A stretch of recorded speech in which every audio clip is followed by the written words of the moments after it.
അയൽക്കാരന്റെ ഗിഫ്റ്റായിട്ട് കുട്ടികളൂ. സമയം ഇതിലും കൃത്യ. നിർബന്ധം അച്ഛാ തന്നോളൂ. മുത്തശ്ശി കിട്ടിക്കോളൂ. ടൈം പീസ് പൂച്ച തട്ടി തുടച്ചതുകൊണ്ട് സമയം അറിയാൻ പറ്റില്ലാന്ന് മുത്തശ്ശി ഇന്നലെ കൂടി പറഞ്ഞു കേട്ടു. വലിയ ഉപകാരട്ടോ. ഇത് ഗിഫ്റ്റ് തന്നെയല്ലേ, കൊടുക്കാൻ ബില്ലേക്കരുത്. ഇന്നലെ കൈ ഒരുപാട് പൊള്ളിയല്ലേ? കൈ പൊള്ളു? ആ, സന്ധ്യക്ക് കാർത്തികളൊക്കെ വെച്ചപ്പോ. എങ്ങനെയാ കണ്ടത്? അപ്പ ആ പരിസരത്തൊന്നും കണ്ടില്ലല്ലോ. മനക്കണ്ണുകൊണ്ട് ദിവ്യദൃഷ്ടി ഉണ്ട് എനിക്ക്. അന്ന് തുമ്മിയ കാര്യം ഞാൻ പറഞ്ഞില്ലേ. ഇനി കാലാകാലങ്ങളിൽ ഇതുപോലെ ഓരോ പ്രവചനങ്ങൾ എന്നിൽ നിന്നും പ്രതീക്ഷിക്കാം. ഇപ്പൊ ഉദാഹരണത്തിന് നാളെ പൗർണമി. നോസ്ട്രഡാമസ് എന്ന് കേട്ടിട്ടുണ്ടോ? അല്ലെങ്കിൽ അയ്യർ ദി ഗ്രേറ്റ് കണ്ടിട്ടുണ്ടോ? അതിലെ മമ്മൂട്ടിയെ പോലെ എന്റെ പ്രവചനങ്ങളും ഇനി സംഭവിക്കാൻ പോവുകയാണ്.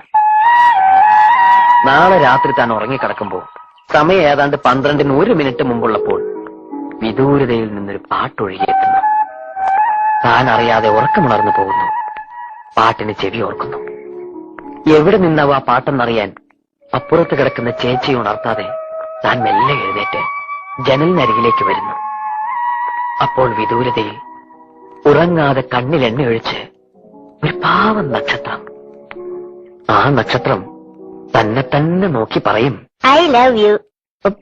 കാള വാല് പോക്കണ കണ്ടപ്പോഴേ മനസ്സിലായി സൂക്കട് എന്താണെന്ന്. ബാക്കി ഞാൻ ഭാരതീയച്ചോട് പറഞ്ഞോളാം. ഗിഫ്റ്റ് എന്ന വാച്ചും അവിടെ ഏൽപ്പിക്കാം.